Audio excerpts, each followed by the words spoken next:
Our next guest tonight is no stranger to the often opaque politics of Asia. Campbell was President Obama's point man in the region until earlier this year.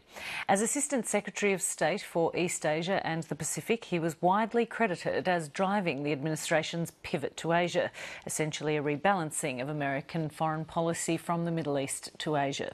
Since leaving the State Department, he's become the Chairman and CEO of the Asia Group, and he's also now the Distinguished International Fellow at the Lowy Institute. He's in the country this week to deliver the Institute's inaugural Owen Harries Lecture. Campbell, it's so good to have you back on the program. It's great to be here. Thank you very much. Now, Jakarta has tonight recalled its ambassador over revelations that Australia spied on the President and others.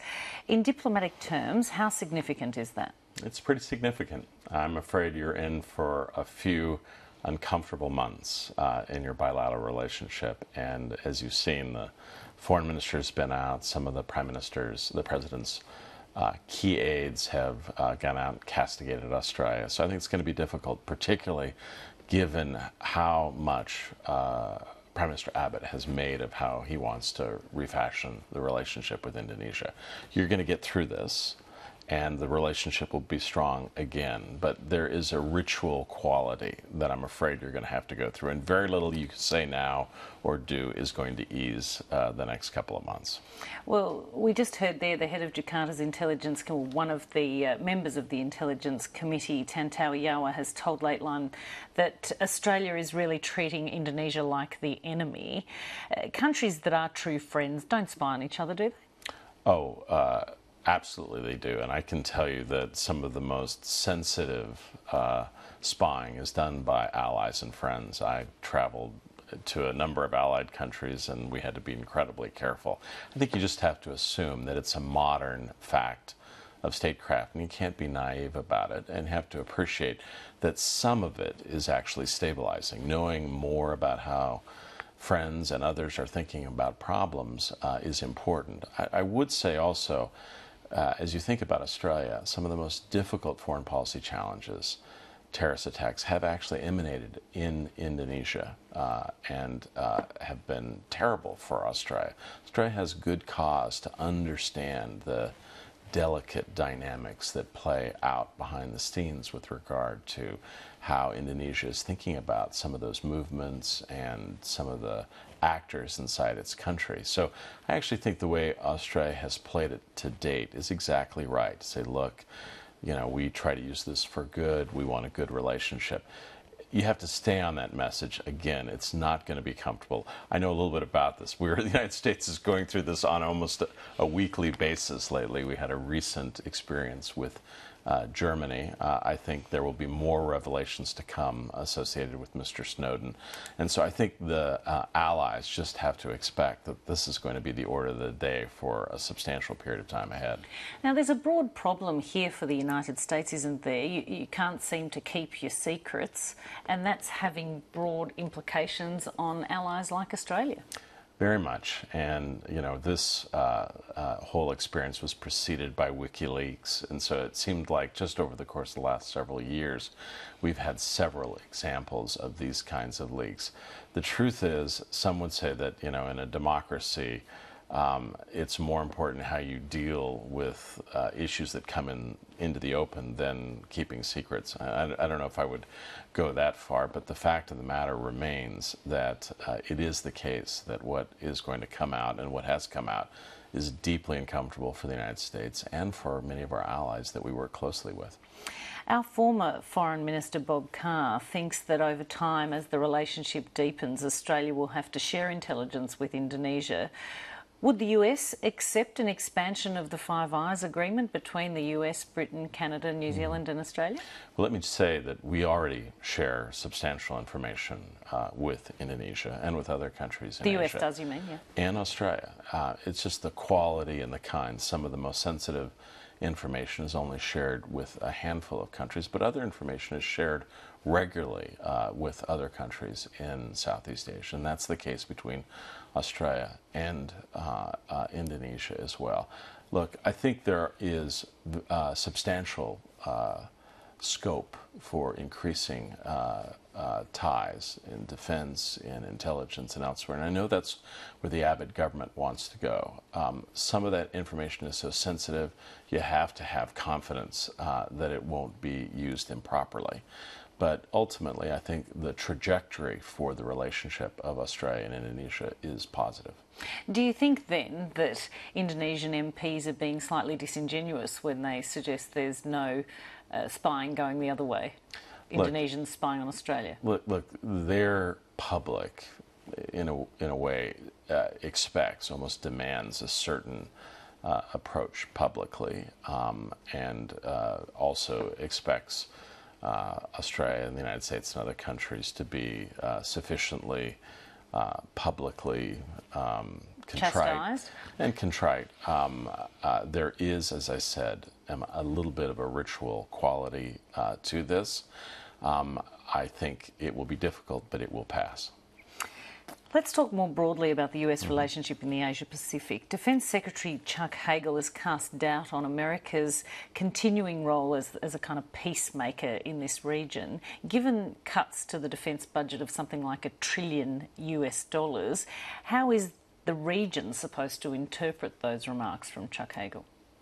Well, I'm not sure exactly what remarks you're referring to. Most of the comments I've seen from the President and from Secretary of State Kerry and Secretary Hagel of the Defense Department underscore that the national project, which is the rebalancing to Asia that you referred to at the outset, will continue. And let's recall, the United States defense budget is massive and has been for a decade and a half. Since 9/11. It is a natural process that it will come more into line with historical norms. But we still have ample capacity to respond and engage in Asia. And I think most countries recognize that. And so I think what we've seen basically since 2008, 2009, during the height of the economic crisis, is a natural American recovery, a recognition that really the lion's share of the history is going to play out in the 21st century. I think we can generally be comforted that the United States has what it takes to play a strong leading role in Asia for decades to come. But what helps is to have strong friends and allies like Australia working with us. There do seem to be perceptions in the region that John Kerry is not as committed to Asia and more focused on the Middle East than, say, Hillary Clinton was. Is that a fair assessment? Well, let me say that the essential focus of our national policy is set by the President of the United States, and the President has made very clear his determination to continue the process of the rebalance. I think he was really quite disappointed not being able to come to Asia. And I think you can understand, given what he was facing at home, that he had to postpone. But that trip and others like it will be rescheduled in the very near future. It is also the case that, look, the United States has some unique responsibilities in the Middle East, and no one can doubt that they are flaring, many almost simultaneously, in Syria, in Iran, the Middle East peace process. And so I don't think it's fair to say that Secretary Kerry is not committed to Asia. We have to play our historic role in the Middle East, but as I would say, the tempo and the overall agenda set by the President, and that has not changed at all. So you don't accept that the relationships between the US and this region were undermined by him missing those meetings? I think there were two in Indonesia. Yeah. In recent times, I mean, obviously he had issues, as you pointed out, back home with the debt crisis, but it wasn't read well in these parts of the world. I would agree with you.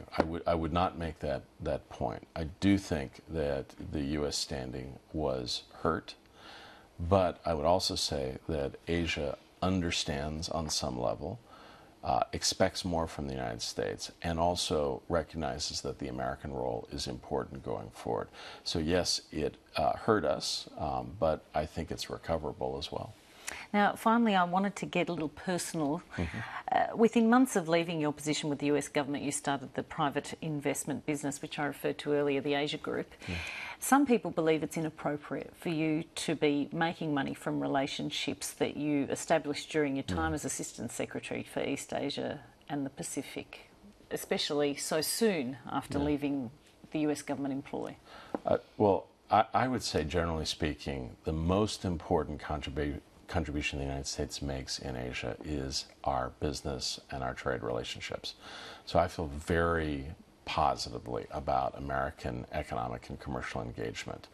If anything, what has been lacking over the course of the last several years is entrepreneurial, engaged American firms that are getting in to support progress and business in Asia. I believe in it 100%. When I was at the State Department working for Secretary Clinton, half of the work we did was supporting American business and So you don't think you, pardon my interruption, but you Sure. don't think you put yourself at the head of the queue when you're tendering for business in Asia, given the relationships that you've formed, the routes you know to get into certain areas, the fact that, for instance, in Myanmar, you opened those doors? Well, I would say that we have very strong ethics requirements.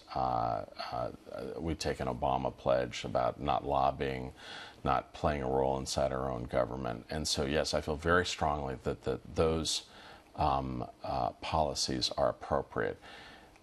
I can't tell you how much I support American business in Burma. And so if in Myanmar, I want to see American firms more strongly committed to the reform process. The only thing I regret is that the consortium of American firms didn't win the project to rebuild the airport.